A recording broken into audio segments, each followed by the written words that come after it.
आपसी समन्वय और हमारा लक्ष्य 2025 पर चर्चा हुआ। मुख्यमंत्री जी ने प्रधानमंत्री जी को भी धन्यवाद दिया।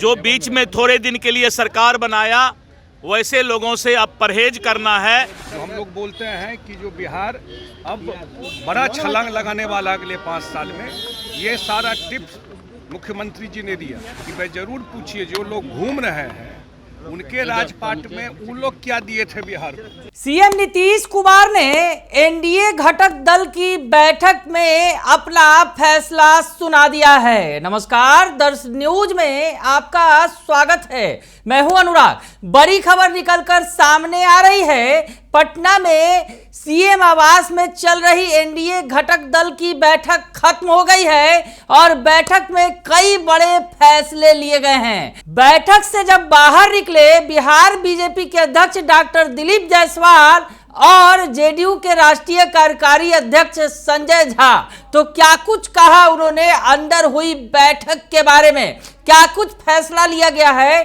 तमाम जानकारियां इन दोनों ने दी हैं। सुन लीजिए आप।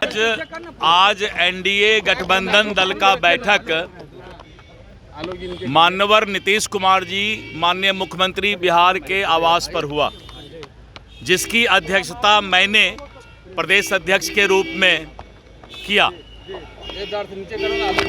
और एनडीए गठबंधन दल के बैठक में सभी भारत सरकार के मंत्री, बिहार सरकार के मंत्री, सभी सांसद, सभी विधायक, सब विधान पार्षद, जिला अध्यक्ष, अन्य महत्वपूर्ण नेतागण उपस्थित रहे।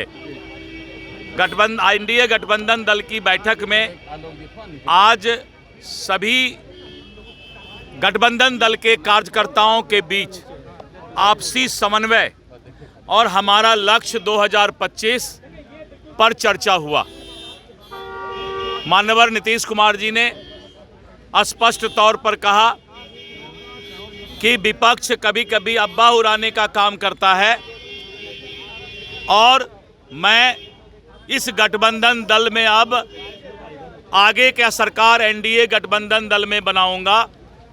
और पूर्व में महागठबंधन के कुछ नेताओं ने जो मुझे ठगने का काम किया और आकर के जो बीच में थोड़े दिन के लिए सरकार बनाया, वैसे लोगों से अब परहेज करना है और हम लोगों को एनडीए का सरकार भारी बहुमत से बनाना है।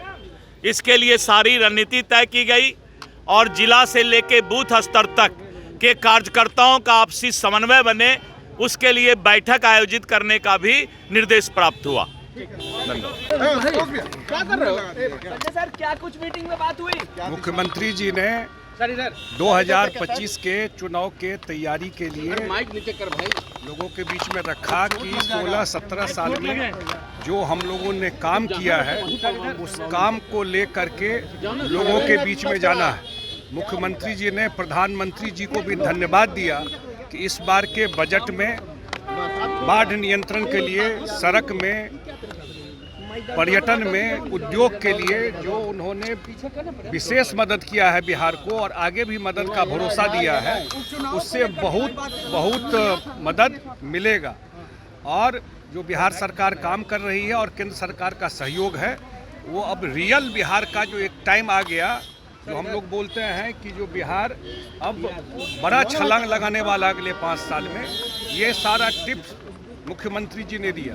मुख्यमंत्री जी ने ये भी कहा कि भाई जरूर पूछिए जो लोग घूम रहे हैं उनके राजपाट में उन लोग क्या दिए थे बिहार को। और जब हम लोग आए, कम से कम जो 18 साल का पहला फर्स्ट टाइम वोटर है, वो तो नहीं देखा वो राजपाट, उसको जरूर बताइए कि कहाँ से शुरू किए थे हम लोग और कितना काम हुआ है और अब केंद्र के सहयोग से कितना काम हो रहा है। और आगे जिला स्तर पर और विधानसभा स्तर पर भी एनडीए की मीटिंग होगी। सेक्युलरिज्म को लेकर के भी कोई चर्चा नहीं, कोई चर्चा नहीं।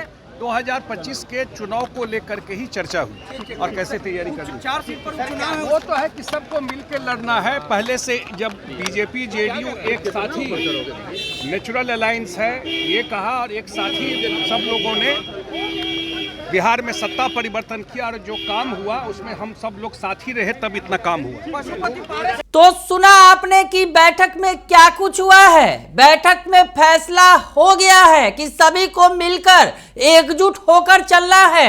सीएम नीतीश कुमार ने मंत्र दे दिया है एनडीए के तमाम नेताओं को और कह दिया है कि जैसी बैठक अभी हुई है, एक बड़ी बैठक हुई है और ऐसी ही गठबंधन के दलों के साथ जो गठबंधन के तमाम नेता एक साथ बैठकर तमाम जिलों में ऐसी बैठक करेंगे। यानी एनडीए के गठबंधन की जो एकजुटता है वो नजर आनी चाहिए और इसके लिए बैठक में ये आदेश दिया गया है, निर्देश दिया गया है पार्टी के तमाम कार्यकर्ताओं को। तो सभी पार्टियां 2025 के विधानसभा चुनाव के पहले अपनी एकजुटता प्रदर्शित करेंगी एनडीए के घटक दल के अंदर। ये बड़ा फैसला हुआ। उसके अलावा हम आपको बताएं कि जिस तरह से दो 4 विधानसभा सीटों पर उपचुनाव होना है उसके लिए भी बातचीत हुई और स्पष्ट तौर पर कह दिया गया कि ये जो 4 सीट है ये एनडीए मिलकर लड़ रहा है और इन 4 सीटों पर हम जो है पूरी ताकत लगाएंगे। तो ऐसे में सीएम नीतीश कुमार के साथ एनडीए घटक दलों की बैठक में कई बड़े फैसले ले लिए गए हैं जो आने वाले वक्त में विपक्ष पर यानी तेजस्वी यादव की पार्टी आरजेडी और उनके महागठबंधन पर भारी पड़ सकता है। बने रहिए दर्शन न्यूज के साथ, तमाम खबरों से आपको अपडेट रखेंगे। फिलहाल के लिए इतना ही, धन्यवाद।